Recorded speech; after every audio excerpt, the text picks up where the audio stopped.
Hello, everyone. This is Through the Table podcast. My name is Jerry Lerma, and this is my very first episode. I've been a huge fan of wrestling and podcasting and YouTube and everything like that. And just recently, I just decided to try this podcasting out and also recording. And I am here with my older brother. If you can introduce yourself. Yeah, so my name is Braulio. I've been wrestling fan for quite a while now. So I've been in and off of wrestling. Recently, I've been off right now just because work and all that stuff. Just life just got me a little bit. But I've been still been keep contact. I mean, I've still got dabs on wrestling. Been always watching the highlights and all that stuff, and just like not like been I haven't been watching like consistently, but I still keep up with it, like watching the highlights and all that stuff of all the wrestling. Yeah, cool stuff. Yeah, same here. I've been a huge wrestling fan since I was a since my brothers they're or my older brother Brawley and I have another older brother. They started watching wrestling since I was a baby, and we've always had the video games from the Nintendo 64 and the GameCube and the PlayStation, and I always thought it was really fun playing like those video games and also like having a um just having like those ladder matches and everything and yeah, like just like Bali, I've been in and out of wrestling. um just there's a moment where I kind of had to take a break because I felt like there's times where wrestling got a little stale, but now I feel like now wrestling just gotten better and better, and seeing wrestlers just making those like cool like high flying moves and whatnot. But yeah, but um yeah, so brother, like how old were you when you started watching wrestling? Got introduced to wrestling when I was probably like going to middle school. I was in middle school when I first got my first wrestling. Oh, little background: my whole family were like Mexican, and we always watched the luchadors and all that stuff, but never none of my family members ever got into like watching wrestling. My parents never got us into this. Me and my brother actually, um, we's the one that started the wrestling. We are first actually watching SmackDown when it was still on on local channel on UPS or UPN, I think it was called. UPS is the postal, but UPN I think it was 45. SmackDown was on that they on that channel, and our first match was Rey Mysterio versus Matt Hardy when Rey Mysterio won the Intercontinental Championship with against Matt Hardy um, and Dominic when he was still a little baby, little boy. He came out and the whole family came out and hugged Rey Mysterio at the end. So yeah, that was actually my very first match. Got introduced to I guess the style here in the North America style of wrestling. It's cool. Yeah, probably like one of the what got me into wrestling is also probably Rey Mysterio. Just seeing him and also like hitting the 619 and just seeing things that weren't human, like you think like in a human eye like can't be done. And probably like I said, like I was like watching since I was a baby, and I became a fan of wrestling ever since the Jeff Hardy era. I think Jeff Hardy was probably like every like little kid in 2009's like favorite wrestler, where and I thought Jeff Hardy like could fly. So Brian, so who were your favorite wrestlers that got you hooked to wrestling? When I got hooked into wrestling at that time was obviously Eddie Guerrero was the big one that got me hooked to it. Just because he's Latino and all that stuff, and me being Latino, that was the main thing. Eddie Guerrero, Rey Mysterio, Brock Lesnar, believe it or not. Brock Lesnar, which is he is the beast. Kurt Angle was one of the main reasons as well. Um, Matt Hardy, I love the Hardy Boys, but mostly Matt Hardy was doing the V1 doing the whole thing with that character of it. So I did like Matt Hardy.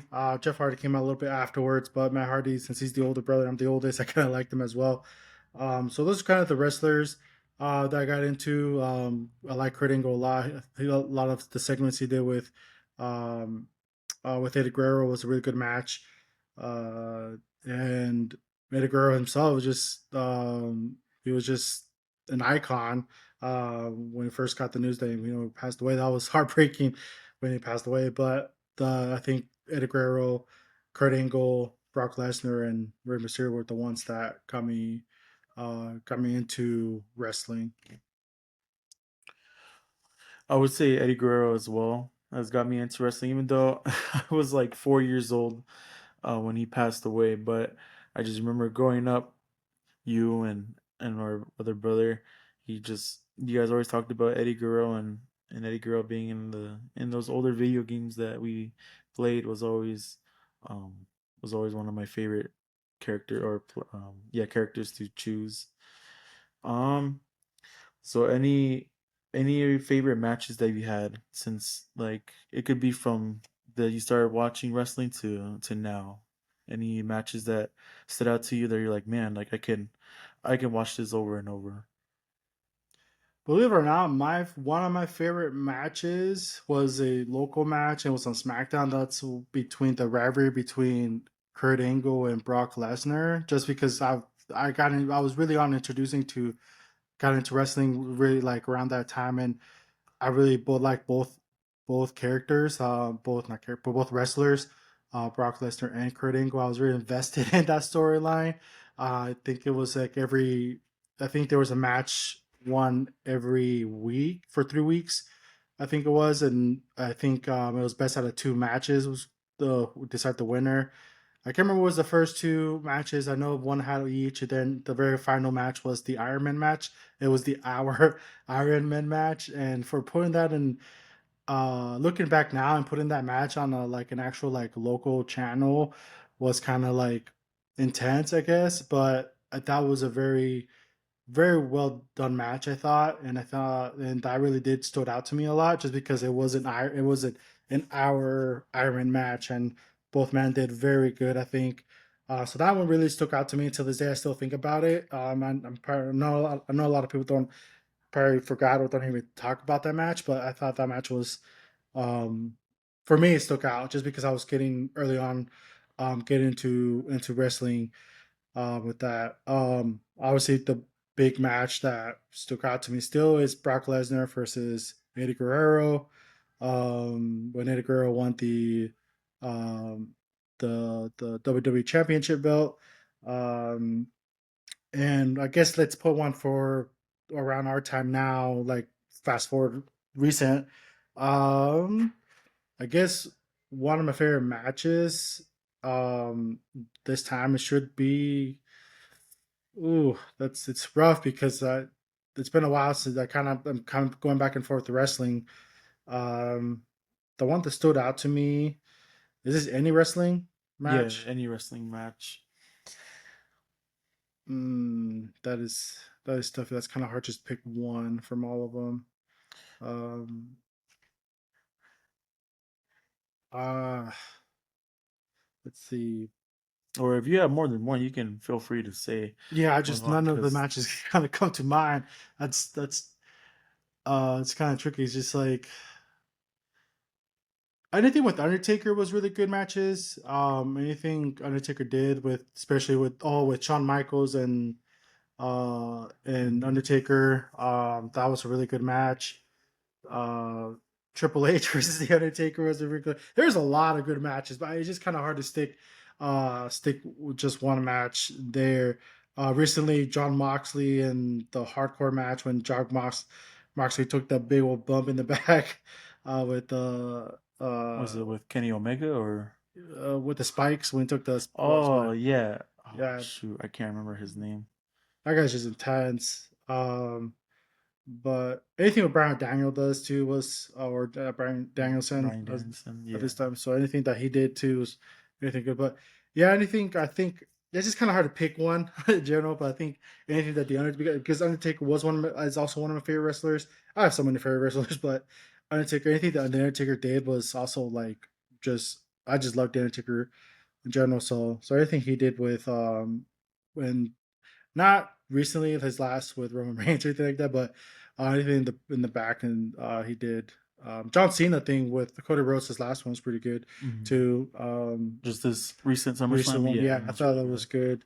So yeah, the story they built it was a good story. So yeah. Yeah, I would say yeah. Anything with the Undertaker, not his beginning, the beginning of the Undertaker streak, because I think the match against Giant Gonzalez or some other ones that when Undertaker started was kind of a little slower. I thought it was a little boring or not as good as now with John or Shawn Michaels and also Brock Lesnar. But I would say for me, for one of my my favorite matches, it had to do with like the TLC matches that we got with the Hardy Boys and during the Attitude Era with the Hardy Boys, the Dudley Boys, and Edge and Christian. That one sticks out to me because just like how like I'm a huge Hardy Boys fan, mostly just Jeff Hardy, just seeing the stuff that he does and like just the Swanton bomb off like the ladder or off the whatever what he was called, like off the where the audience were sitting to the table on is it Bubba Ray? Was it Mm. to who he did a Swanton or the spear that Edge did to Jeff Hardy when Jeff Hardy was just dangling on the titles. So those are probably one of my favorite matches. Believe it or not, one of my favorite matches that I just loved the audience was the one night stand match with John Cena going against Rob Van Dam for the WWE Championship because that one is funny because to me because John Cena was obviously like a baby face and that whole like crowd just did not want John Cena to win and just how many how many chants John Cena got of saying that he can't wrestle or F you. And you can see on John Cena's face when he's just looking at the audience, just like, dang, like they can't, they don't really like me. So I think that one stood out to me because of just the audience reaction. Um, but I would say one of my matches that I did like recently, that sometimes I go back and watch, or like to this day, is probably the WrestleMania match that, this last WrestleMania, which I believe is 41, right? I think so. Yeah. So when we had the Fatal Four Way for the Intercontinental, which was Penta and Braun Breaker, Dominic Mysterio, and oh shoot, I know I'm spacing, and Finn Balor where I'm just a huge Dominic Mysterio fan, and I was really happy that Dominic Mysterio won. But I really like the whole the audience that they were booing Dominic Mysterio, and when Dominic, when he pinned Finn Balor, and how everybody was hyped, especially me and my brothers, we were hyped that Dominic Mysterio um, won the match and won the Intercontinental title. Um, and just one more thing that you get to know us is I will ask this Braulio first, or ask Braulio this first, and then I'll answer. Um, but Braulio, if you could be a wrestler, what kind of wrestler would you be? And you can copy off of any of like the wrestlers that you've seen in the past, like Undertaker or Batista, or like any of the high flying. But if you were able to be like a wrestler, like in the WWE show or AEW, like what kind of wrestler would you like to be? Mostly would be more like a grounded wrestler. Not going to do any acrobatics or anything like that. So it would be more my style of Brock Lesnar, Batista, maybe Big Show. Uh, I mean, with Brock Lesnar, if he wants to be, he could be acrobatic. Um, uh, but mostly it's gonna be that style, just more of a grounded wrestler of it. Just be more of like beast or explosive. Probably move more towards Brock Lesnar, but more have like the grounded like Big Show or Batista of it. So yeah, it's kind of more like a mold in a way of all three. Okay.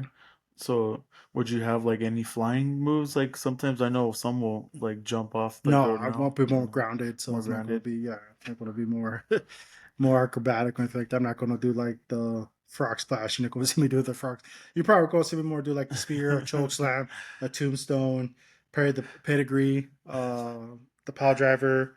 So yeah, but nothing too crazy off. You're not gonna see me doing the swashdown bomb off the top rope. Yeah.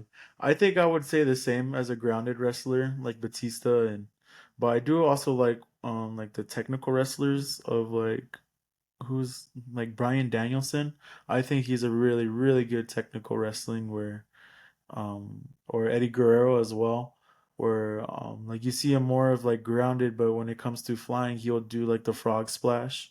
So I really like those kind of moves, and I think if I were able to be a wrestler, I think I'll be kind of towards of like a grounded slash like technical wrestling because I love technical wrestling like Bret Hart. I love the sharpshooter. I think I would use the sharpshooter as like a submission move and just have like the and I love power bombs. So I think like Batista does like a really good power bomb and what is it called? The spine buster. I love the spine buster. I think the spine buster is also a really fantastic move. But moving on to so just a little bit to introduce ourselves of this podcast. I want to talk about a little bit of wrestling now these days because like Brawley and I were mentioning and talking about where we got into wrestling. Well, they got into wrestling, Brawley and my other brother, his name is Setson. They got into wrestling like was it like when the Attitude Era was like finishing, moving on to the Ruthless There was Aggression? more, yeah. There was still kind of the attitude area type thing. It was most when we started wrestling. The Rock was gone. Steve Austin was gone, so it was kind of like Eddie Guerrero was the one growing, getting up there. John Cena just started the whole Doctor Max type thing. He didn't win any championships. Actually, when we started watching him, John Cena just became the United States champion. Actually, there was a match against Eddie Guerrero and John Cena in the Street Fight, Latino Street Fight. That was one of the matches we also saw. I also saw was it was for the United States champion. Eddie Guerrero had it. It was Street Fight, and John Cena grabbed a lawnmower, try to get John Cena. Eddie Guerrero's ripped his head off with a tried to, but Eddie Guerrero to move it out of the way. Then I think Chavo Guerrero interfered that match to win the match at the end. But yeah, so that's yeah, so that was part of it. So yeah, so around that era, I started watching wrestling. Yeah, so I like the old school wrestling was kind of that's when Hulk Hogan was still like in and out of wrestling as well. Go what was the whole thing with Goldberg and Brock Lesnar because both of them were leaving. So yeah, I think that was yeah. So it's mostly like it wasn't PG, still coming more of attitude era type thing. Brock Lesnar was coming up top. So was Kurt Angle was coming up top. So it was mostly those were like the main three people. Since we didn't have like Spike TV, we didn't see Raw as much. Because you needed to have like the actual. That was when Raw wasn't Spike. That you needed the actual good be able to have like cable TV to watch that, and we never had cable TV to watch us Spike, but we kind of knew that Raw was there. So, but we still since they had like the little clips of like from what is that? I can't remember the highlight clips from Raw. They will bring it to SmackDown, so we kind of knew a little bit more of Raw of it. So yeah, like Triple H was still was the tag champion. They tried to build like Evolution was there. Randy Orton was new. So that's where like the new superstars were coming in. So all the superstars like I said like The Rock, Stone Cold Steve Austin, Bret Hart, like were already like moving out. So yeah. Okay. So so what do you think of, seeing wrestling when you started watching it back then with, there's still like some attitude, their segments were still like a little not PG, but more like PG-13, with like Vince McMahon in a do-rag and him like dropping an N-word during his segment um or with Booker T and Goldust. We probably didn't see that. We probably didn't watch it, but just them kind of like having like a really weird like I wouldn't say gay relationship, but just their relationship was kind of interesting.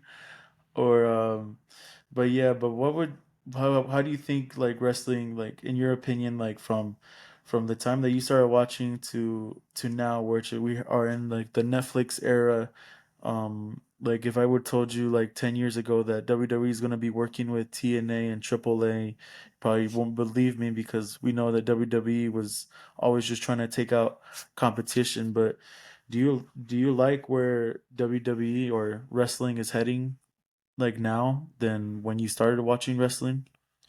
I like how it's going now. I think now because Triple H is more of in charge now. With since Mr. McMahon he's kind of gone. Well, he's technically gone. Um, but I like I said, I do like the whole thing because I think Triple H is doing a phenomenal job in a way. There's some questionable things he's doing, but business wise, I think he's doing better. Trying to just grow the company with it. But I did like the growing up. It was something I liked when it first got to the PG area. I kind of stopped watching wrestling a little bit. When I started seeing the PG area, that's when like Zach, what's his name? Zack Ryder? Zack Ryder, the We the People guy. What is that? Am I saying Jack that? Swagger? Jack Swagger. That's what I'm thinking of. Jack Swagger was trying to be an up and comer. Was John Cena like won so many championship belts? But like that Super era, Cena. like when it came to PG, it kind of like missed out a lot of it because I kind of like stopped for some reason. But I started coming back when the Shield was already formed. I think I started watching back wrestling at 2014 ish. That's when I started rewatching it again. So there was some time that I kind of missed out on the wrestling when it turned to PG. So we did got like the I did see when Triple H and Shawn Michaels became DX again. I saw uh, Batista becoming champion belt, becoming the champion. So that aspect that was a good era, I think. But now I think I do like how things are going. I think Seth Rollins is going to be one of my favorite heels right now. Just the thing he's been doing, it's crazy. Dominic Mysterio too, like he's become one of my favorites. Gran Americano right now, he's become one of my favorites. So it's I think I really do like how wrestlers now have more opportunities to be in other companies and partner with other companies to help them out. So I do like it. I think it's just good for the business, I guess, with whatever they're doing. So yeah. Yeah, I'll have to agree with that too um because growing up I never watched TNA unless it was on YouTube, and we didn't have like the cable for TNA because TNA was only on cable, like on Spec TV, Yeah, right? yes, I think so. But I don't think it was in Spike though. I think it was something else, or it might be on Spike. I didn't get introduced to TNA because it was Impact, right? No, Yeah, TNA. it was TNA Impact, and then went to TNA Impact, and and now it's Impact. back to TNA. Yeah, Yeah, so but now like I love like WWE partnering with TNA, and I'm pretty sure they bought AAA, or their partners, or they bought it. But yeah, like I was saying, like TNA, like if TNA and WWE were still like separate or competing, like I would still have not heard of like Joe Hendry. But since with the whole like NXT and TNA, like the storylines, and bringing Joe Hendry, like I remember just Joe Hendry just blew up immediately on YouTube. When I just remember just going on my YouTube algorithm, and on my YouTube algorithm, just seeing just Joe Hendry, like 2 million views, and I clicked on it, and just his song is so catchy, his character is so funny, and just like everything about Joe Hendry. But if WWE didn't do that partnership, then I probably still wouldn't know who Joe Hendry is, or seeing like all the wrestlers that I like watching from WWE in TNA, like the Hardys or Nick Nemeth. I think there's more. Fandango. I know Fandango is also in TNA too.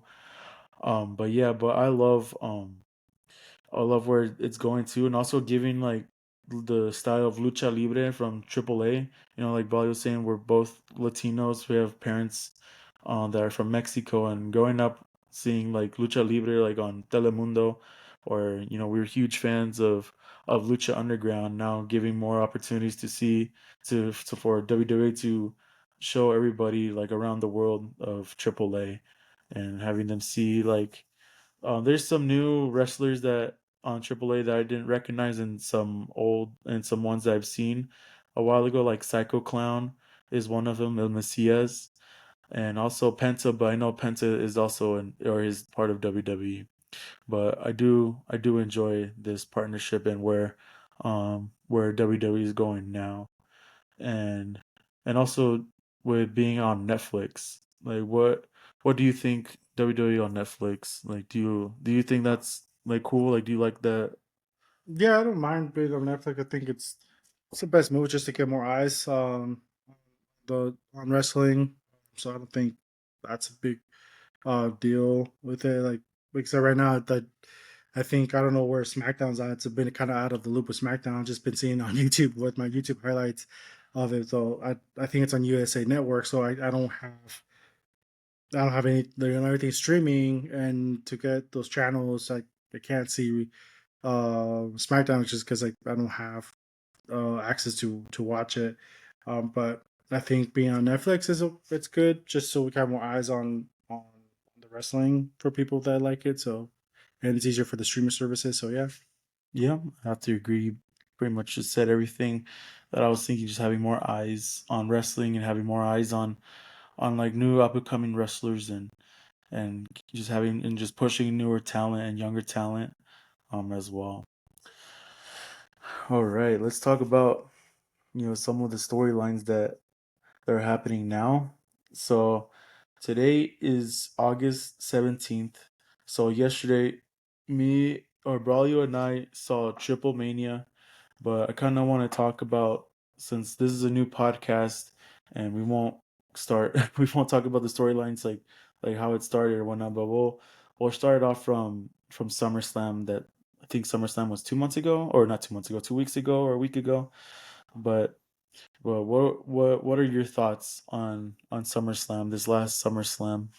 I know it's kind of like a week or two ago, but just do you remember a lot of SummerSlam or any matches that stood out to you, or any storylines that you like? Like I said, I think Seth Rollins' side of it with CM Punk beating Gunther for the champion, and then Seth Rollins made the steal. I think they're going to save that for next year WrestleMania in April, just because it's taking almost around the corner in a way. So I think that's going to be the big playoff there. That when CM Punk becomes the the champion, I don't think he will become anything sooner, uh, because I think it's just too, unless they do it now. But I think they're going to probably keep that safe until WrestleMania. I don't think. I think they'll save it till that. Um, I was surprised that the women champions side of it, Jade Cargill didn't win it. She's still Jade, right? Yeah, Jade. Okay, I don't know if she's Jade Cargill, but no, AEW shows Jade Cargill. I was surprised that she didn't win. I was thinking she was gonna win, but Tiffany, Tiffany Stratton. yeah, she was trying to end up winning it. So that was kind of. I mean, Tiffany right now she's doing. I think she's doing good. I'm like well, I think the match she had with Charlotte Flair was okay. I just haven't seen too much of her since she's kind of, like I said, like I'm coming rewatching wrestling again because I was kind of, but I think some of her matches are good. But I was really surprised because I thought they were going to give a push more to Jade, but they didn't. It Uh, was a short match too. I honestly enjoyed it, but I felt like it was short. Like I felt like they could have done more with that match, or because to me I think Jade was probably like, look, because she looked strong. So to me, like I felt like that was a way of like a good way to push Tiffany to become stronger. But it kind of, I don't know, because since it was short, kind of felt like Tiffany kind of just beat Jade pretty quick. yeah, and I think there was something I don't know. I just felt like there wasn't. I think it could have been. I think it could have had a little bit more time just to have the more of the drama of it. But I do think that was kind of like ended a little bit too quickly, because I think what she hit the finisher like right out. Yeah. So it wasn't it wasn't long. I don't have the time frame for how long it was, but I think it could have been a little bit longer just to have more of the just to have more drama to the match. I think they could have done more pinfalls, close falls, but I was just surprised that I really thought Jade was going to win that one. Like I said, I'm not too familiar like how the story was with Tiffany and Tiffany, right? Tiffany Strand and then and Jade Carroll, but I thought it was a good match in general. The John Cena and Cody Rhodes was good. I thought. I just thought that John Cena was gonna retain. I understand why they dropped it to Cody, because this is like third and final match. I don't think they don't want to have like another fourth Cody and John Cena. I think the heel turn was short. I think that would have been better to have more of heel John Cena. Uh, but I think it was. I mean, people love John Cena, and I think the heel turn kind of shift and the dynamic with John Cena because nobody saw it coming, and everybody really liked that John Cena. So I kind of wish we had more of a heel John Cena than we got. It was just pretty much just what maybe 4 months tops we got him for. So it didn't. I don't know. I feel like we could have got more of a heel John Cena Well, turn, but speaking of John Cena, like probably just kind of just continue off with what John Cena. Like, do you think him turning heel, or I mean, his heel turn? Do you think it was like a flop that like it had potential and it became a flop, or do you think like it was getting better, um, like when like during his heel run, or do you think they just missed the mark, or what was your opinion on John Cena's heel turn? I liked the heel turn. Nobody saw it coming. It seemed like nobody saw it coming, but I I think it's everybody's. I think it's just like the voice already said. What was the whole point of having The Rock and Travis Scott. Travis Scott there Yeah, for why was John Travis Cena? Scott there, bro? Yeah, yeah, for John Cena being like having a heel turn. I think John Cena just going heel by himself like would have been better. Just heel because how did it go? It was Um, an elimination chamber match. yes, John Cena just. and then Cody Rhodes came out. Hmm. So I think just leaving The Rock out and Travis Scott out, and then John Cena did whatever John Cena did at that segment would have been fine instead of having Travis Scott like John Cena hug Cody Rhodes and all that stuff, have some kind of segment, whatever. Then have the heel turn. I think that would have been more like better than having Rock have a signal slit his throat, and then after that, where was he? He never showed up to WrestleMania. He never showed up. Like he I mean, hasn't shown Travis up Scott since. did, Yeah. but Travis Scott like took forever to walk down the ramp for the match. So I understand there was kind of questionable parts to it. I think the heel turn would have been better without them. But I think it was necessary. I think John Cena just wanted to be a heel for his last run, so I think it worked out for his benefit. So, like I said, I don't have no. I think the heel turn wasn't an issue with me because I did like the heel turn. I like heel John Cena, especially when he called out the little kid up front. But I thought it was great. Everything was great. I just think that like just the beginning part and the ending part of it, everything in the middle was good, but anything that was before and afterwards, because John Cena just kind of like came on SmackDown and just became a baby face. So it was just kind of like it didn't like story wise it didn't make sense to me, but I was like, all right, Hmm. it is what it is. But yeah, but I think we just had one more pay-per-view as heel turn John Cena and then make him babyface after that. But I know John Cena's short.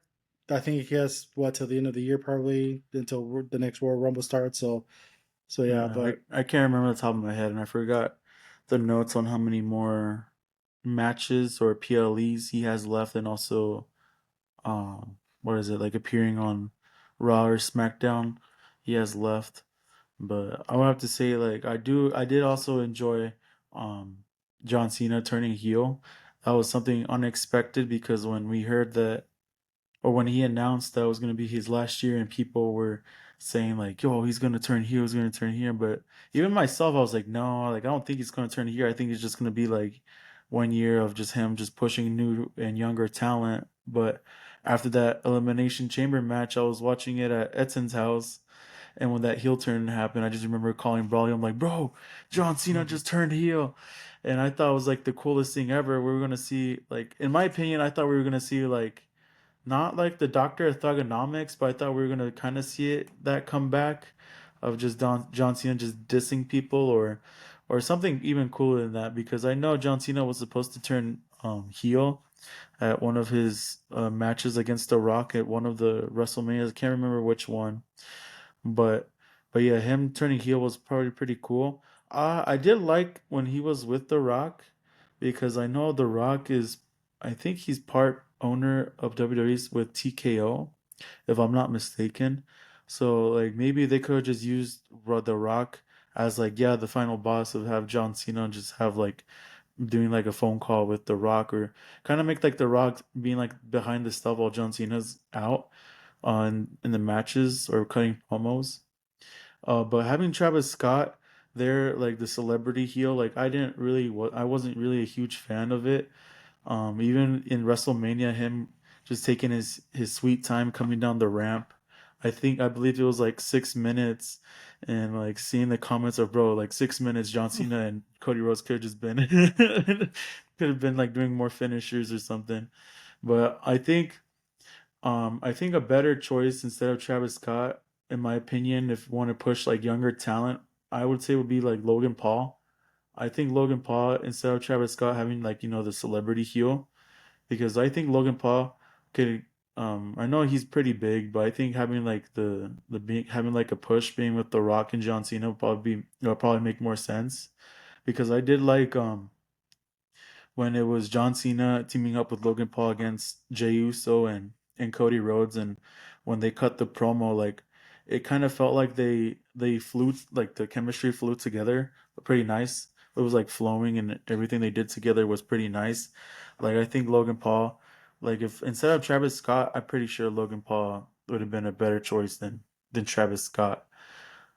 Um, but yeah, but it's pretty sad that his heel turn, it came to an end when he turned babyface. But at the same time, I kind of have a feeling that John Cena is probably like playing us a little bit. I feel like he can turn heel one more time, but I'm pretty sure he isn't, because I mean we're in August and we have till December till he is completely done with wrestling. Yeah. Um, let's see. Let's talk about um because we had the Dominic against AJ Styles match in SummerSlam. Where did you like that match? Where they did a Yeah, I think the whole anniversary that I can't remember what they were playing. Like they were stating that, was it 20 year for, I don't know, for the yeah, it was 20 years ago with the custody match. yeah, with, and then AJ Styles comes with the lowrider and has the Eddie Guerrero gear. So, and I actually remember that match. I didn't see it because we're still too poor watching pay per views, and my parents they really liked wrestling because they thought it was too violent at that time. So, um, but yeah, I do. I think that match was good. It gave um, Dominic a good push just to become still a Triple Crown champion. So I think it was a good match. Yeah, I thought it was a good match too. Having AJ Styles kind of just coming out with the lowrider, and also his gear too, kind of almost similar as the Latino Heat gear that Eddie Guerrero had, the flames on the side of the pants, also with like on the stuff over his like boots, and even he didn't wear his gloves in this match. I don't know if you see that, but Mm-hmm. he wasn't wearing gloves. He was wearing like how Eddie Guerrero would like tape his hands, and also Dominic Mysterio. He cracks me up of wearing like what Rey Mysterio would wear, or what he wore in the match. It wasn't like he said he wasn't paying like homage to his dad. He was just saying that that he could wear it better than his dad, which I thought was pretty funny. Um, But yeah, but all the other matches were pretty good. But I think before we move on to, I think I want to talk about more of the Seth Rollins coming out and cashing in and the money or cashing in his money in the bank after CM Punk beating Gunther. Did you like the CM Punk match with against Gunther? I think the match was good. Both men did really good. Just by seeing CM Punk getting older and still in a way keeping up with the younger talent was really surprising to me. Especially, I think the match took about like 40 minutes. So I Mhm. want to about 30 to 40 minutes. I want to say they took a decent quite of time. So, but I think he did both men. I think both of them get a good match. I think Gunther was good. Just I still sometimes like there were just interesting things with Gunther. They're trying to push him or do some weird thing. I don't know. I like Gunther, but I just feel like sometimes WWE does like things sometimes kind of interesting with him. So yeah, um but yeah, but overall I think the match was great. I also agree too. I think the match was great. I think the surprising turn was or the night like the biggest highlight of the night was CM Punk coming out with Paul Heyman, on his crutches with his leg, with Seth Rollins.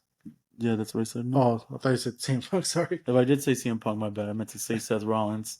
But him coming out with, the crutches and also with like his leg in a boot, I thought at the beginning, like I thought he was just gonna say, let's just like give like a warning shot to like CM Punk, just like, hey, like remember, like I have the briefcase.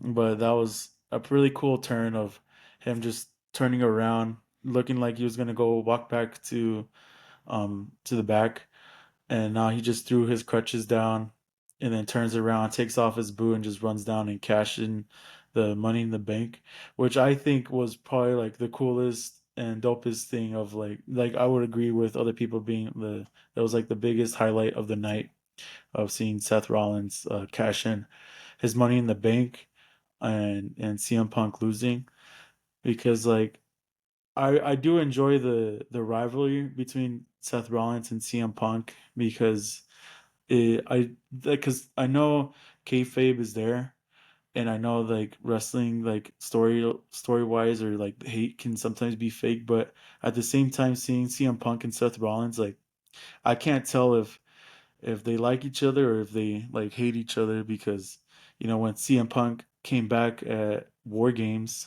um you can see Seth Rollins just freaking out and flipping off CM Punk and cursing at him, and just until now, like it just the whole thing still like feels real. Like I know they're both professionals. Like obviously they don't want to like break each other's bones, and like they'll work together professionally even if they hate each other. But it just I really like their rivalry right now because it just everything just feels so real.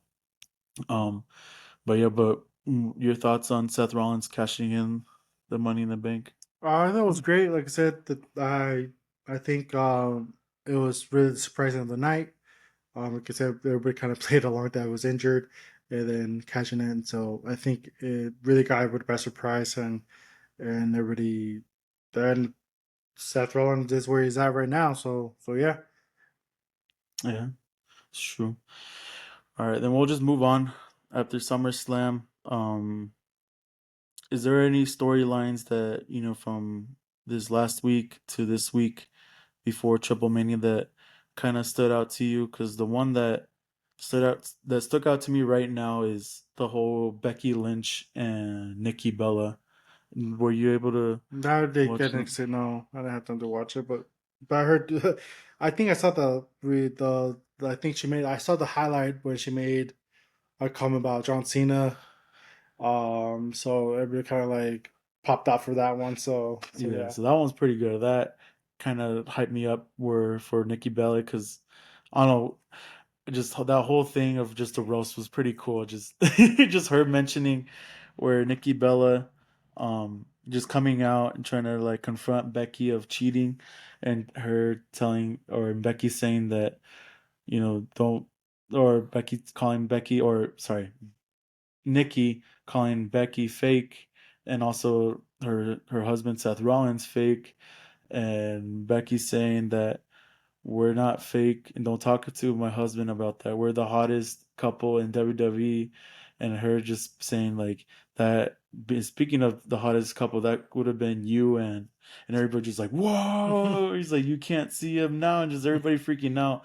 I also freaked out too. So I thought that storyline with Becky Lynch and Nikki Bella, I thought I'm pretty excited for where that's gonna go to, where that's heading.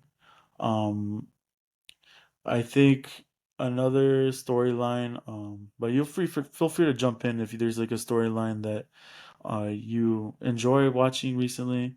Recently, what was it? The Grande Americano, where we have, well, people say it's Ludwig Kaiser, but we still don't know. We saw another El Grande Americano come out and help uh the tall. I don't know. It's kind of hard because they're all El Grande Americano. And then just this past like Monday Night Raw, we saw another El Grande Americano. So I don't know if there's gonna be a faction of El Grande Americano, but at the moment, like I really enjoy watching El Grande Americano. I think he connects really well with the Latino people. I think he's hilarious when he speaks like Spanish, with the accent. It's hilarious. I love when he sings the what is that song? It's something lindo. But I just think he is probably like his charisma and everything is so fun to watch, and he is very entertaining.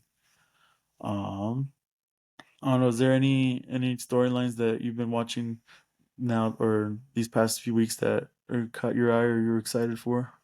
Uh, well, the whole storyline with John Cena now trying to do with Logan Paul doing that storyline is kind of interesting. Um, I guess I get it why they're doing it just to push more Logan Paul, and I think John Cena wants to wrestle Logan Paul, so like I guess I get that. Also, I think they're going to wrestle in Paris. I think it is. So I mean, it's okay. I don't mind it. Didn't watch really the full segment. I was trying to go back to it, but I didn't see it. But it did pop out a lot with the highlights. I just didn't get to watch it, but yeah, I think John Cena is going to face Logan Paul. I just need to catch up on that segment for last Friday. Um, but at the moment, I don't think just. But I don't know if the whole CM Punk, like I said, I think they're going to hold that till CM Punk and Seth Seth Rollins. Rollins until WrestleMania probably. Um, Braun Baker. Whatever he does right now, that guy's just a freaking beast. So whatever he's doing right now, like whatever storyline he put, I think he's just fun to watch, just because how explosive he is. So but I don't a story right now. I think I do like the Charlotte Flair and Alexa Bliss tag teaming. That's like be interesting. Like I said, I missed a lot of the segments on SmackDown, but whatever they're doing, I think it's good right now. So yeah, Dominic, whatever he's doing right now, it's been fun. So the whole AJ Styles thing right now, that it's been kind of interesting. But whatever he's into, whatever he's getting into, like it's been fun with him. So yeah. Yeah, and also another one that I really enjoy watching right now is Jacob Fatu. Just when he like does like a like was like a Samoan drop, Mhm. and like he stands up and just starts shaking and just moving his head. I really enjoy watching Jacob Fatu. I'm kind of done with like the whole like new bloodline like now with like I really enjoy Solo Sikoa. Like I think he has like the comedic heelish part, but I am kind of done with him like bringing like new faction in and like calling it like the family. Because just this recently, I believe it's either SummerSlam where he brought the debut of Tala Tonga, the big Samoan or Polynesian guy, coming out and help him beat Jacob Fatu, or maybe it was before that. But yeah, just I'm kind of done with the whole like new bloodline and the bloodline story kind of continuing. But right now, I do enjoy like Solo Sikoa and Jacob Fatu. All right, and probably moving on, we're gonna talk about Triple Mania yesterday. This is still very fresh, and it was really good, in my opinion. I did enjoy the start of it, the beginning of with Triple H and Shawn Michaels being out in the ring, them singing the national anthem, and then the start of the match having the battle royale slash Royal Rumble match that they had. I thought that match was kind of, I thought it was pretty cool. Where the other way to get someone eliminated is either by submission or pinfall, and it was like like 14 people can only be part of it. But at the same time, I thought it was still a little goofy, where we had a spot where it was Microman and Amos, where Microman was touching Amos in the leg, and Amos was just like, who was touching me? But yeah, I did enjoy the I don't know what you call it. It's called the Copa something, but I forgot what it was called. But what were your thoughts on that match? I was in and out watching this match. I saw at the beginning of it. Can't remember who started off. It The was what's his name? The guy that dances. He was in La Parca La and Parca. Yeah. then I can't remember who was the other guy, but I started watching that start, but then life gets you. Then then you get married with a you have a wife that bosses you around a little bit, so I had to do some chores before I got to actually sit down and watch. So I missed like half the middle of the match. So I know Octagon came out. I got confused because I thought it was Pentagon, but it's Octagon. And You have Otis that came out. yeah, Otis came out. Microman. Microman came out. I saw when Microman came out. I thought it was funny seeing him coming out. And So you had two members of the LWO come out. You also had, I know his last name, or his name was Wolf. I forgot. I'm sorry. I'm pretty bad with names. Like during the match, I remember the names, but now I'm pretty bad. And Amos came out. almost returned back to wrestling. I thought when he came out was kind of interesting. Um, we'll see. He is a big dude. They try to give him a big push when he first debuted. I don't know how long ago was that, but he was with AJ Styles and all that. So seeing him back, it's kind of interesting. And he won the match. He won the Royal Rumble, so it's just kind of I don't know. It is interesting to see him. I don't think I'm just kind of curious how WWE is going to push him at this point. Um, because I mean, all the big men that they have, all the big people they love, they seem like they all left WWE. The last obviously was Braun Strowman. End up leaving, or they end up releasing him. Now they have Amos. I just think it's kind of why keep Amos, not Braun Strowman. But I mean, I guess if it's budget reasons, then I can understand why. But I'm just kind of like I said, it's kind of interesting how they're going to push Amos. I thought it was, like I said, surprising that he won. I would have thought because it is a AAA Mania, I would have thought give it to one of those people, give a push to them. Um, like I said, I don't remember because I didn't make notes who came out and all that stuff, but nobody really stuck out to me. The match, the Parca was funny. He was doing his thing. The whole segment with Micro and Amos was funny, but like I said, it's just seeing him. I don't know. I just like I said, we just got to see what kind of push he's gonna get. Um, I guess here in late, but I guess we just gotta find out. Yeah, for sure. I wasn't expecting Amos to win it either, because with that spot where La Parca, or we thought a moment La Parca was gonna win it, and then Amos was gonna ended up winning it. I don't know where. Like, I agree with you where Amos is at. Like, I don't know where WWE or AAA, depending on where they want to keep Amos, is gonna be at. I mean, I could see him stay in AAA just a little bit longer before he comes back to the WWE.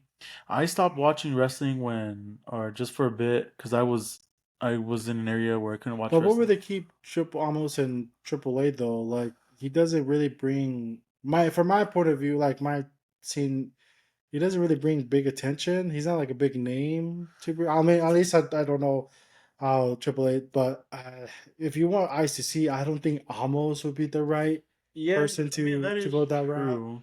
But it's just But like I would say like well why triple A they bring almost then almost. that's the thing. I don't. That's the thing is why would they bring him back now? And what kind of push? So if he's going to stay like it's just he's not a big draw. I mean, he's a tall dude, but I mean, if you want to get it that way, physical size of can it draw people's attention, yeah, that's fine. But he's just not one of those big names that like Dominic Mysterio. People why tune in Triple A's because Dominic Mysterio he came out what like a few weeks ago Yeah, with the mask on to interrupt the Vikingo. El Hijo del Vaquino. Um, that's Alexa for some reason. Got my Yeah, head. Alexa, stop. And then so it's just El Hijo de Joaquino. Is that what he came out to the man? Vikingo, yeah. Yeah, we can go came out. So I like I said, Dominic is more of a bigger draw on the because of Dominic, I think a lot of people did start seeing AAA. But just almost having there, it's just kind of I don't know. Like I said, I'm not gonna judge right now. I'm just gonna see the play this Alice. I'm gonna let WWE cook this time and see what they can I guess what they can serve. Yeah, I would agree too. Um yeah, cuz when Amos was in WWE for the first time, I wasn't watching wrestling as much then. But I've heard of Amos and just watched like a lot of his matches. He is really tall. Um But yeah, I'm just curious on where WWE, if he is gonna stay in AAA, I just want to know what his next thing is gonna be, because like I right now I can't predict if he is gonna stay in AAA, because this is still fresh. Like nobody was expecting Amos to come back, or maybe they were expecting him to come back, maybe to WWE, like maybe like at a Royal Rumble, but just come back just to wrestling at AAA. Yeah, just it's still really fresh. I still like I don't know, maybe he could be in AAA just to be like a dominant monster and push like a AAA talent to be like the one to like slay the beast. But yeah, I don't know. I'm still curious on if they're gonna keep Amos in AAA or if they're gonna bring him to WWE. Um, So the next match we had the Latin America champion is El Hijo Wagner versus El El Messias. Mesias, El Mesias. So overall, I think that match was really good. I liked Hijo de Mesias. I thought he was. I never like some of these wrestlers. I don't know, even though I'm like Hispanic. I don't really watch AAA. I tried to watch it a long time ago. I thought it was boring. But uh, but now that WWE is in getting like his their hands involved, you can tell this whole AAA mania uh WWE had their hands on this on the show for sure.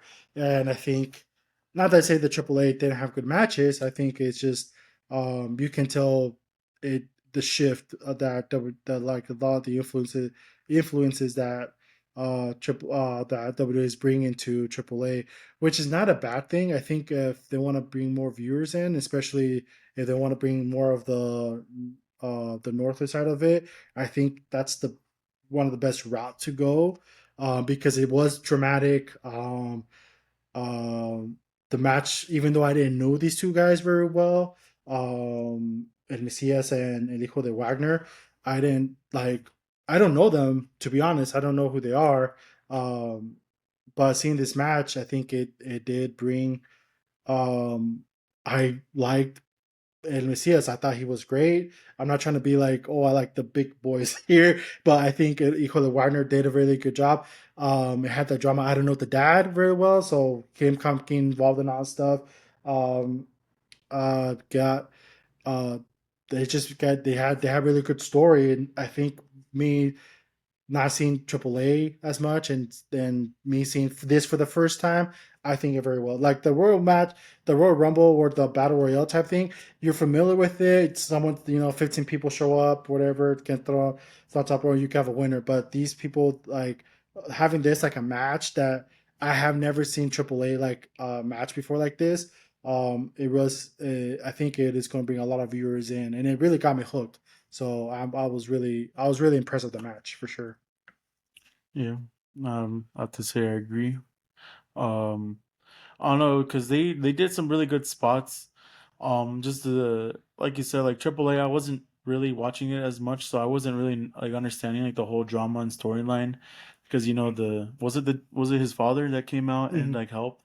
Yeah, because like I wouldn't understand like the whole like storyline with it, but the whole match and everything was actually like really good on like lucha libre and like every like all the spots like I did enjoy like the whole drama even though I wasn't even watching it like I said but yeah.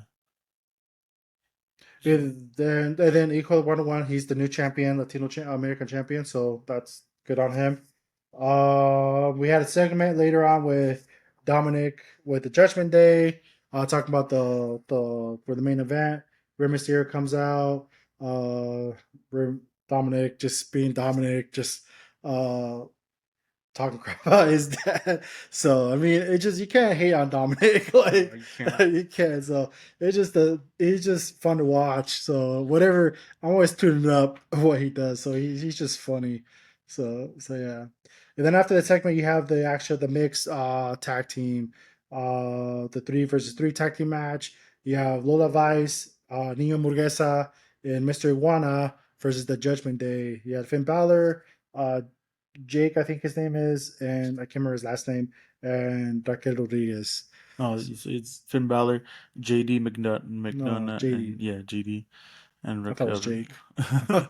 I really thought it was Jake. I was trying to pay attention to his name, but that's how like remembering people's names is it's hard for me to. So yeah. But overall, it was a good match.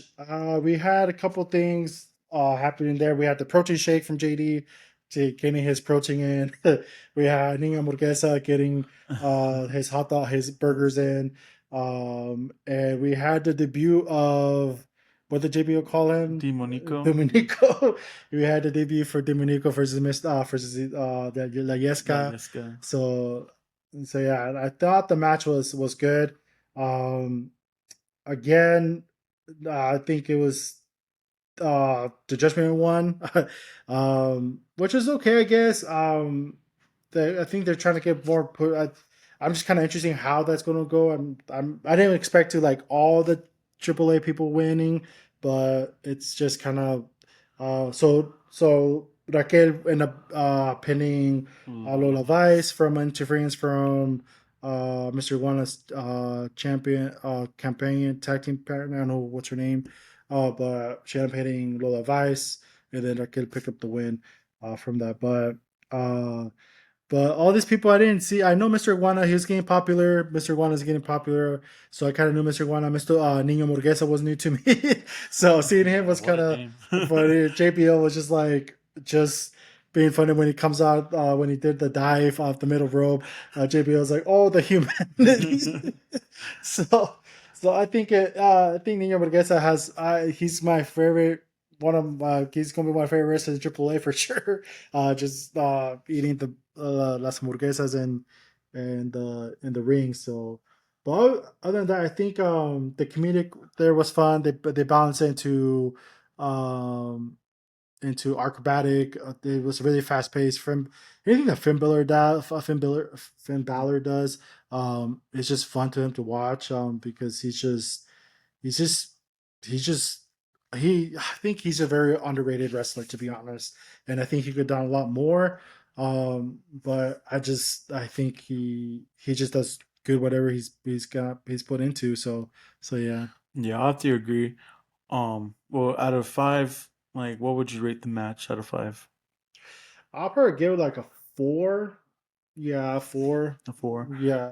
Okay, I'll probably say I'm the same way out of four because pretty much said like all the main spots that are memorable of when Niño Hamburguesa came out.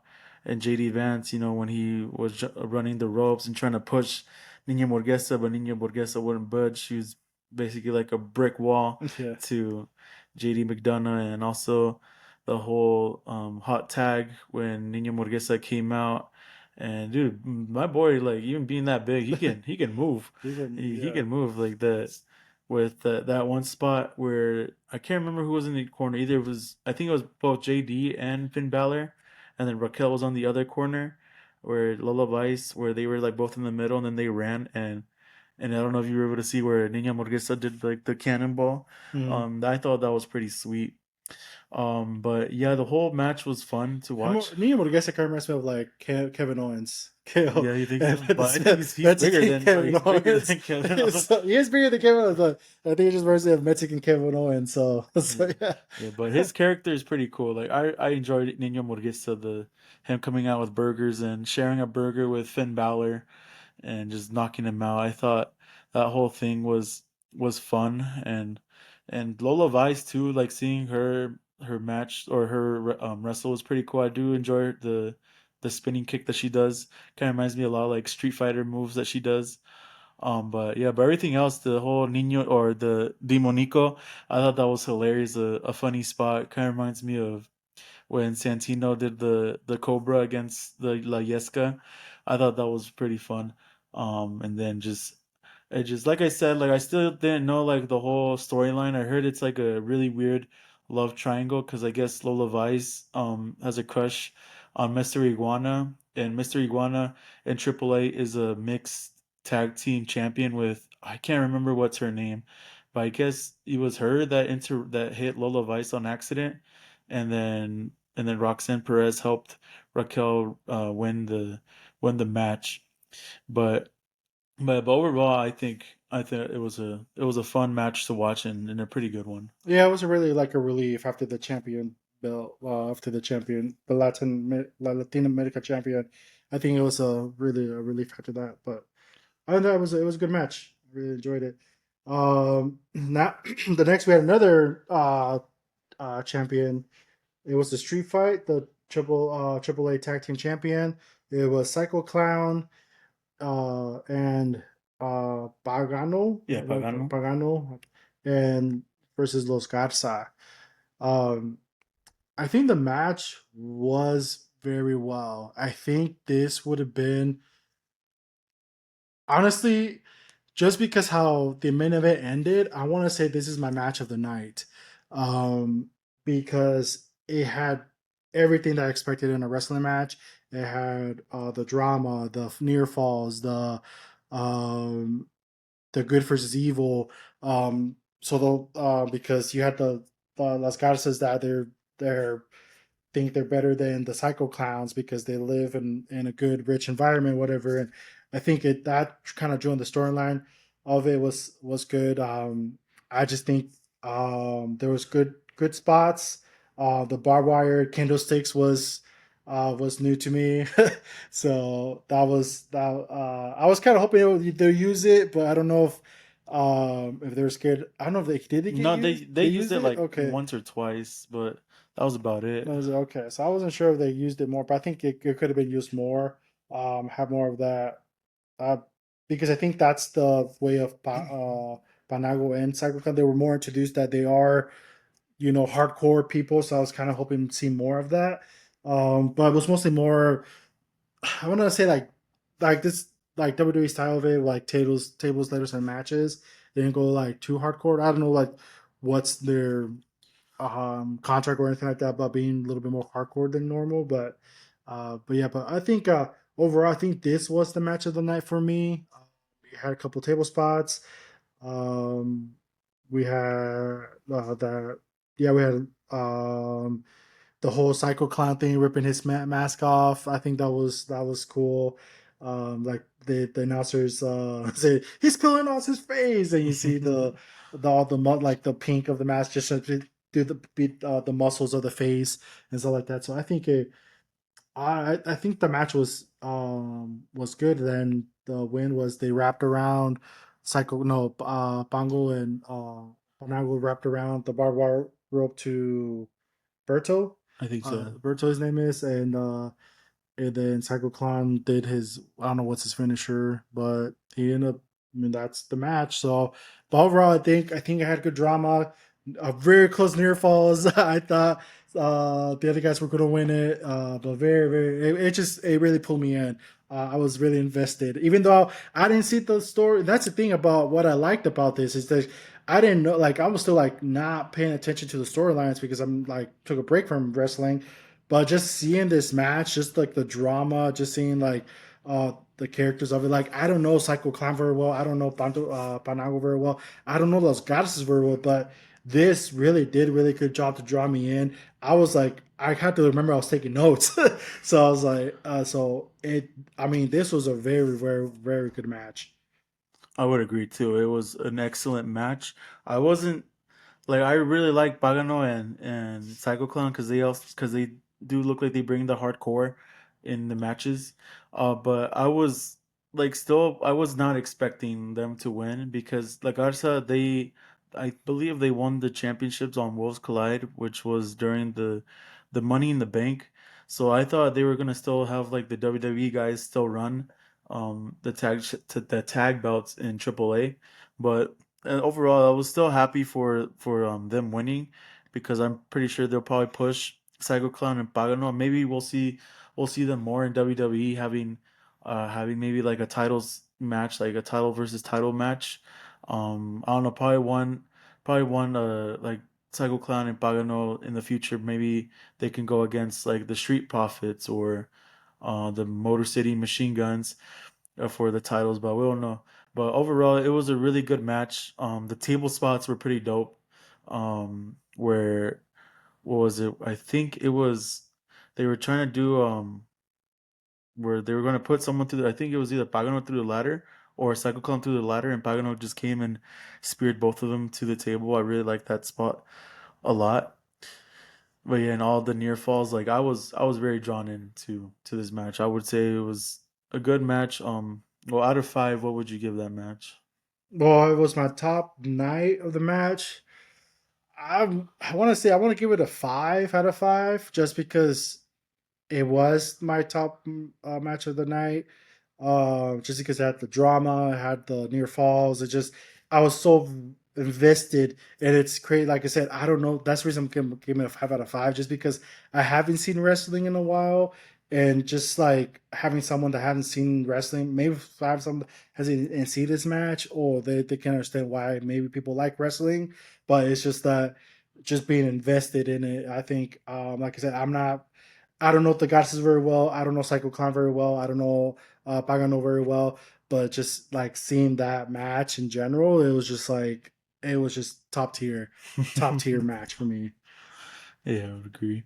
I'll probably agree. I'll give it like a 4.9 or a 5 out of 5 on that match. And then we had the segment with like El Hijo del Aquino, same thing, just trying to hype up for the main event. I didn't really see the promo he was cutting, just because I had to step away a little bit watching the promo, but I think it was a good promo. But did you see the segment? Not that one. I did see the promo before the main event, but we'll probably talk about that Perfect. promo We later. there and they advertised the Canelo versus Crawford match. I haven't seen boxing, but yeah. Then we had We had the Hall of Fame next segment. segment. Yeah. I think Conan took a long time. Yeah, it took a long time to even be in the I main think event that segment could have or cut the at Hall of Fame. least a chunk of it. I think it was too long. I think I don't know what was the miscommunication. Like something was happening with the fan and Conan, and I don't know if that was real or Conan was getting upset because this guy was like taking. It just took away from the uh whatever the Conan and that fan was doing. It just took away from Like the vibe or the whatever. vibe or anything like that. And I think Rey Mysterio did the best he can, just being respectful, being there. But I think it's just whatever beef he had with that fan, it was like okay. But Yeah. other than that, I just didn't. I just it was way too long. I think the segment could have gone shorter. Conan is the man. I didn't know of Coleman until AEW. And I know, and like, and Oh, really? Yeah, that's the only time I kind of like I knew of him. So, and I kind of went back to see some of his stuff later on because I know he did a lot with the Latino wrestlers. So I, because of that, I kind of wanted back to see some of his stuff. And man, he can wrestle. Yeah. He can cut promos like crazy. So and Coney, I mean, he is the man. I can't see why Rey Mysterio has a lot of respect for him. And he did become a mentor. He just kind of reminds me of like he old school game banger. Now he's old and he still wants to. He was trying to good and trying to be a good leader to all the wrestlers. So, um, but yeah, but like I said, I think the segment was way too long. Yeah, I'll probably say I agree. But Conan is the man. Can't believe it took him, what did he say, like 20 or 30 30 years. Oh years yeah. for him to be in the Hall of Fame. So so yeah, I think whatever was going on, like I did think it was pretty long, but I did enjoy, the shout outs that he gave like about Eddie Guerrero and other legendary like luchadors and also wrestlers that he helped bring. Like there's a segment where he had a Rey Mysterio or and like people recording themselves. One of them being like our Truth, which I thought that was pretty cool. That Conan gave the opportunity to help our Truth, become like where our Truth is now and becoming like a mentor for like all of maybe like a lot of our favorite wrestlers or wrestlers that we do appreciate watching and also being what I didn't know about this, but also being a Dominic Mysterio's godfather. I thought that was pretty funny. Even in Worlds Collide, he made a joke where he said that he can't believe that he is Dominic Mysterio's godfather, which I thought was pretty funny. um, but yes. Yeah. I mean, like it took. I'm just going up, but it took longer than expected. Then we had the Grande Americano section. Dude, this guy, I am so obsessed with this guy right now. Grande Americano. His Spanish, oh my gosh, hey, he's working. He everything he does. I love his statuette when he like poses and all that stuff. So he's just funny. He has, like you said, I think you nail on the coffin. He has aura with him, and I'm just obsessed with this guy. Yeah, he has infinite aura. Yeah. Yeah. We'll have So to talk about when we talk about the main event. so then after that segment, we had the Reina de Reinas Championship, triple threat. We have Flamer, Lady Flamer, versus Fabi Apache and Natalia. I enjoyed this match a lot. There was like kind of nitpicky. There was a lot of miscommunication of some of the of I guess placement spots and with it with Natalia and then the other two. The thing that was kind of nitpicky was kind of like the the referee was getting involved. I don't Oh know yeah, where why. the pinfall and he's Yeah, like he was counting going. slow. So Yeah. I just didn't understood that. I was kind of lost why he was getting involved or not. Like, the announcers didn't really say that she was supposedly Lady Flamer supposed to be like toxica, whatever. That's the thing of it, that she's toxic, whatever. So I don't know if she was like, they didn't mention like, oh, like the ref was like paid off or anything like that, or the ref actually likes her.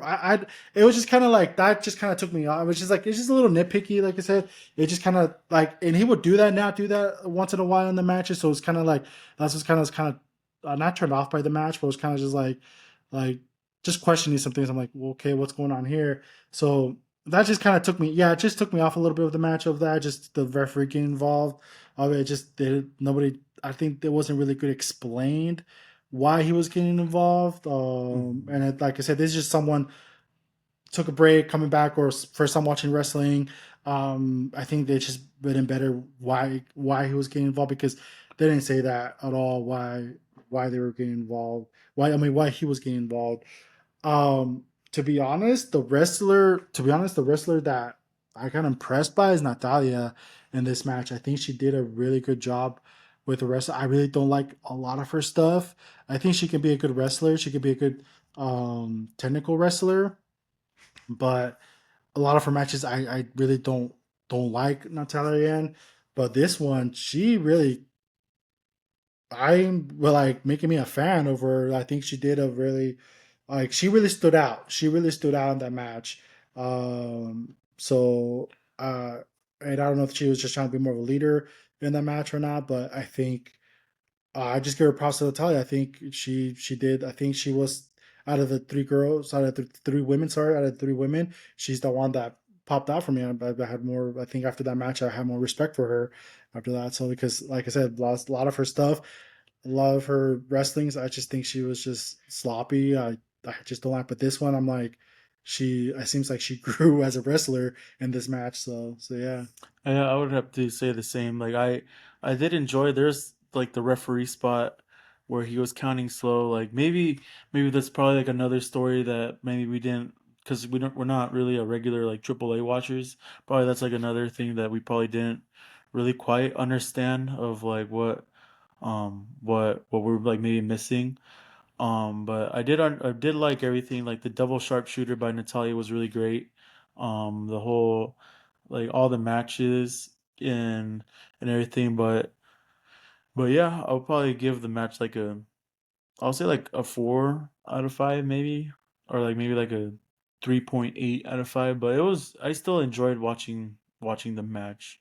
I won't give it a three. It just that whole thing kind of there was a lot of you could tell there was a lot of like and I think I'm just being nitpicky, but I think there was just a lot of Miscommunication. miscommunication, yeah, then a lot of hidden parts. So um Lady Flamer retained the champion. Yeah. She ended up retaining.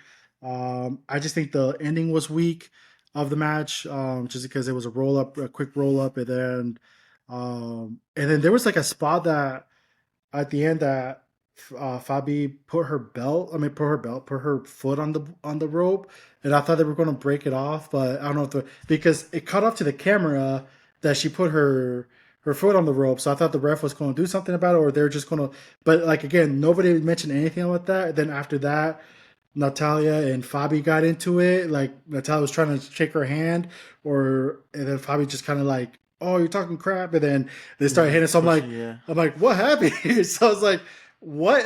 What did I miss? So it just, I think Natalia either missed something or something. It was just like the ending part of it was just, it's, I understand why Flamer won because obviously she's a toxic or whatever happened, but just like the after the post match was kind of interesting. I think there was just that miscommunication between them two or something happened. So it's kind of like, are they going to have a feud now? They're not going to have a feud.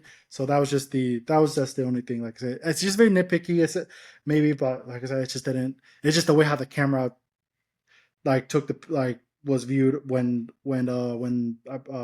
Fabio Apache put her foot on the rope. So yeah, Yeah, but but we'll have to see in the future what's gonna happen. they took the attendance. After that was they said it was 1916 19,000. 19,000 691 people attending. I don't know if that's world record or not, but that they took the attendance of it. World Collide is coming on September 12th in In Las Vegas. Vegas, yeah, So maybe tempting to go. tempting to go here. It's not a far. It's only like a 6 hour drive from here, from Arizona. Yeah. And then we had our main event for the AAA Mega Championship. Fatal Four Way, Dragon Lee versus Carlos Americano versus Dominic versus El Hijo del Barquino, who is the champion.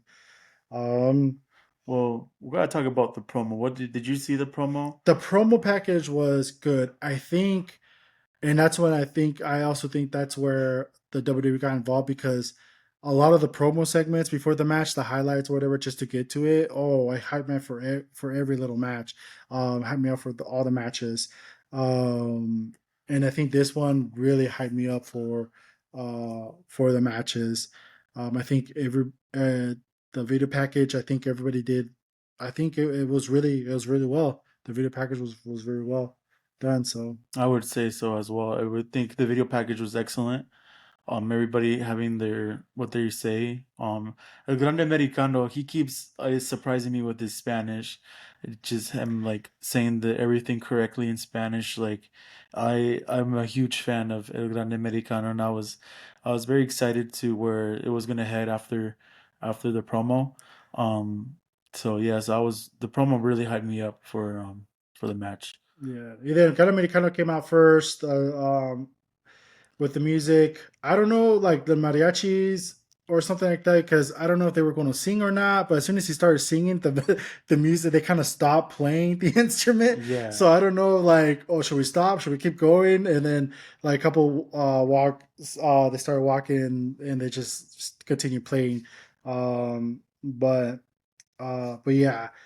Then I think after that was Dragon League came out. I think the dragon was pretty cool. I think with the wings, yeah, I think the wings were kind of a a little extra. bit extra, but I mean, I get it, I guess. Um, and then Dominic came out, just Just being just Dominic. just being Dominic with Liv. Yeah, I didn't get that You until didn't get, I saw saw it that on when he had a Facebook picture of face Jesus pictures of Santa Liv Morgan. yeah. I thought that was funny. So yeah. And then you had coming out El Hijo del Vaquino, uh, Vikingo. Vikingo coming out with his Viking gear, I guess. Which So surprised me because he was getting a lot of boos, even though he's the Mega Campeonato. mhm. Um, but I'm kind of understanding. I mean, was reading why he's getting boos, but yeah, I was surprised because like I really like Vikingo. Like seeing like a lot of his matches, like the match against Kenny Omega in AEW was on I think Forbidden Door was a really good match, but I was surprised when they showed El Hijo de Vikingo. He was getting booed a lot, and people calling him a fake champion. So, And I but think, sorry, yeah, I think it was just everyone's trying to get Dominic over here. But the match was very fast paced. I think the match was amazing until the end, but we'll talk about that later. Um, I think all the men had good opportunities, had good spots. They gave good spots to everybody. Uh, the match, it was like I said, it was very fast. It was very fast paced because I think they were at the. I think there was, I want to say 40 minutes they had for the match, 40 to 30 minutes for the match. Um, so everybody kind of like you kind of knew when was the finishing was coming to an end. But uh, but everybody did well. Freaking like Gran Americano is just freaking amazing. I think his in ring work is it's good. He stood out. I think he was the tallest one there. yeah, So yeah, he stood out pretty good. But I just think it was like it didn't really. I was like him and Dominic teaming up for a little bit. That was fun. And then kind of like shut him off a little bit. Then he started. Who was it? They got it was Dominic started hitting someone. Then either got me pull him off, and then he started. I was like, what the heck? yeah. So, but I think it was fun. Then them two. Then Dominic and Grammy kind of hit off. Dragon Lee had good spots with his acrobatic stuff. Same with El Hijo Dominicano also Mikino also had good spots in it. So um, I I mean there was like a chaotic a little bit there when Vakino went through the table. Yeah, The commentaries went down. Nobody was kind of saying anything for a little bit. Everything kind of quiet. But I think I kind of liked it. Not hearing the commentaries quite a bit, but frequently. But I think it was kind of just brought the chaos of it, a little bit of it, with the technical issues and stuff like that. So, and then Dominic thought we were going to see Dominic win. yeah. Dominic put a mask on. They were supposed to be loaded with a plate, whatever, like something what Dominicano did. And He knocks then out Gran Americano Dominicano, first. He throws Vikingo over the ropes. Well, but before that, because we had Judgment Day interfere, where he hits the 619 on Dragon Lee, and then the LW members came out and fought Judgment Day, and then the two Grande Americanos came out and fought them. So it was pretty. It was like Braulio said, like it was really chaotic. But then I forgot who did the jumped over the ropes, and I think it was either Vikingo or Dragon Lee. But yeah, but then the spot where Dominic Mysterio hit Dragon or El Grande Americano first, and then he throws Vikingo over, and then he hits Dragon Lee, and hits the frog splash, and I thought that was it. I legit thought that was going to be the end of the match until someone in a hoodie wearing a mask interrupted the match until he hit them with the elbow, and I knew it was gonna be AJ Styles. And not gonna lie, I was pretty disappointed because I get it now because it's their story. They're continuing the storyline. Because this last Monday, AJ Styles told Dominic that he's still gonna come after that Intercontinental title belt, but after that whole AJ Styles interfered, it kind of just, not gonna lie, it just killed my vibe of like the match. And then AJ Styles helping Vikingo throw him in the ring and also help throw the referee in the ring to help win the match. I think uh AJ Style coming out did deflate of the match. I was it was all good until AJ Styles showed up, and then it kind of just like what what just happened, and it took me for a bit because it was like because it was so fast, it was so fast paced match, and the next thing you know, a guy in a hoodie comes out, and the next thing you know is AJ Styles, and I'm like, wait, what? It just came like it came from like a full force train and like a complete stop, and I'm like, what the heck just happened? And I was my only thing is I didn't like it. You know, I like didn't know. I it. did not like it once at all. Like one bit at all. I think it's. I don't understand it. I don't get why AJ Styles came out. I think if I think Vakino should have won clean on this match. I don't think AJ Styles should have come out to interrupt. If that was the case, he should have come out earlier. Not when it's the finishing. When Brotherhood Judgment Day came out, have him come out as the Hoodie Man and did something. But I think Vakino should have won clean.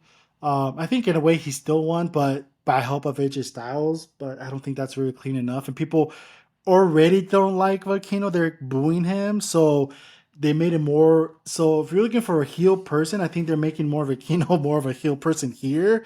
Mhm. So that's why it's kind of like a question mark for me, like what was going on. Uh, just because AJ Styles is supposed to be the baby face, and what he did was a heel move. Yeah. It was a heel move, like, and he was, and it wasn't like he was off injury. Like a lot of baby faces do come back and are hooded up, but that's when they went out for a while, like an injury or fake injury, whatever they want, or whatever the storyline is going to be. And then he come, but they just had a match 2 weeks ago, or when SummerSlam, whenever SummerSlam was at, and then he's coming out here, and it was just like, it was just totally deflated me from the match. I Yeah. don't think it wasn't necessary for AJ Styles to come out. I think it did more harm to El Hijo del Vaquino than good, because people work. I mean, and they're in Mexico, so there are a lot of fans, Mexican fans that love AJ Styles. I know one of us, our uncle, he loves AJ Styles, Hmm. and so I know there is a lot of AJ Styles fan in Mexico. So I can understand why he came out to Mexico, and because like I said, there is a lot of AJ Styles fan over there. Because people did pop. I mean, the crowd did pop for him. But I think Yeah. after the match was over, they're like, "Wait, what just happened?" Yeah. So, and I don't know. Like, I just I think the pop was more like, whoa, like AJ Styles is in AAA, like that's cool. And then now they're just like, oh wait, like Vikingo's gonna win, like yeah, boo. yeah. So, and I think they did more harm than good to Valkyrie. He was already getting booed. And I think just people right now, everybody's on the Dominic train right now. I I am didn't. hardcore. Yeah, I mean, I don't mind having Dominic having to win the champion, having a second belt on him, just to get more part of his ego on it.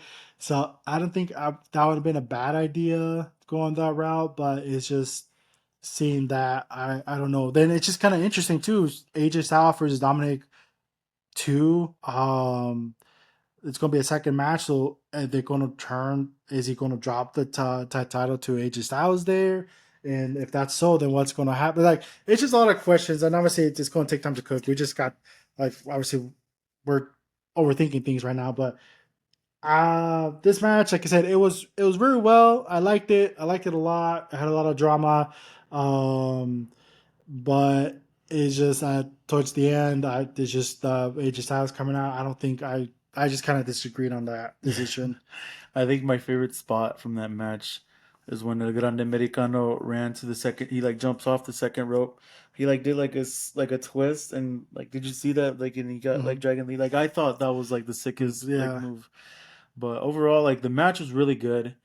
Just AJ Styles just kind of like it was cool. Like I love AJ Styles too, but just seeing him like the come out where like everything was fast paced did kind of ruin the vibe. And also like it was cool like that AJ Styles got a pop. Like whoa, like I said, like AJ Styles in AAA, and then when the audience knew that who was going to pin Dominic, which is El Hijo de Vikingo, like that's when just like the audience kind of like turned like oh boo like why what happened.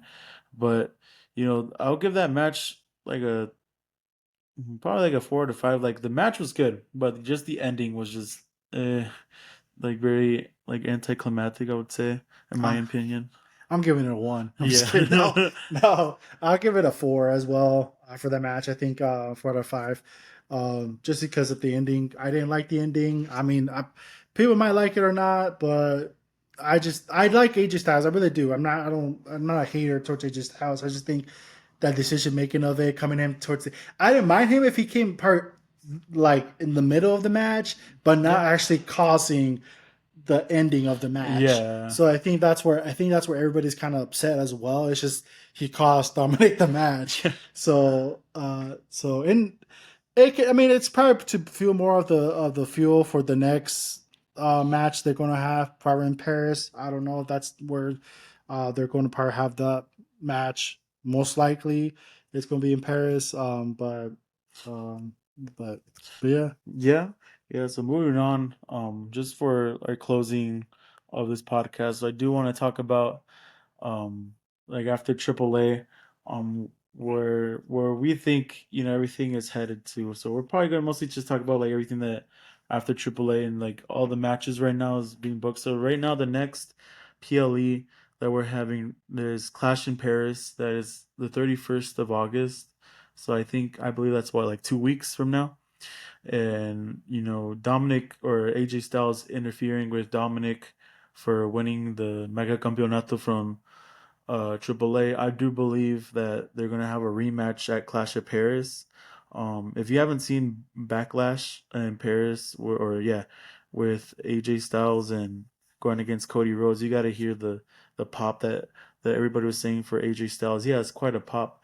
So, um, so for my thoughts and what my predictions are coming forward, I think with Dominic's Mysterio, I think they're gonna have him drop the title to AJ Styles.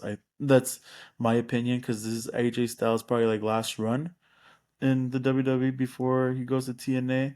So I could see Dominic Mysterio lose the belt at Clash of Paris, or maybe he can retain the belt at Clash of Paris against AJ Styles, and then at Worlds Collide, maybe there can be a one-on-one with Dominic Mysterio against Vikingo for the belt.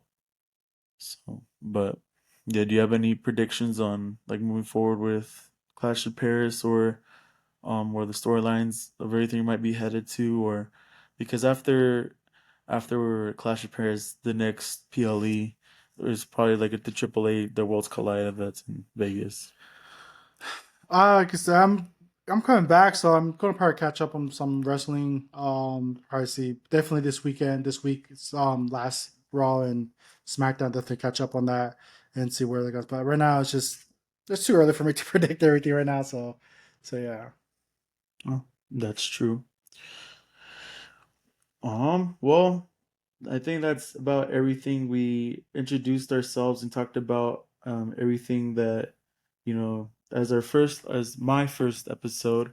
Thank you for watching Through the Table podcast. I am Jerry, I'm Braulio. and we'll have probably my other brother with me soon. But yeah, but hopefully I can have more listeners and more viewers. Like I said, like I do enjoy podcasts. Um, I do enjoy everything with YouTube and content, and I've been a huge fan ever since I was a YouTuber, and just very recently, like I know now recently we've been seeing like a lot of people getting into wrestling content. Like on Facebook I see people reacting to WWE matches, or people interviewing wrestlers. I know this is still the beginning, but maybe my dream, if I when I continue this podcast is interviewing a wrestler, and I hope that wrestler will be Dominic Mysterio. But thank you so much for watching and listening to Through the Table podcast. And we'll have Braulio come to the show often, and as well as maybe my other brother and probably other wrestling fans as well. But yeah, thank you so much for watching Through the Table podcast. I am Jerry. Stay tuned for more episodes and new content. Subscribe and like and follow. I'll bring out or try to make more social media for followers.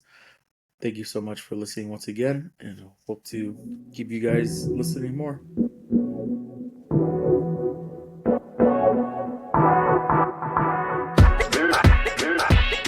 Artlist.io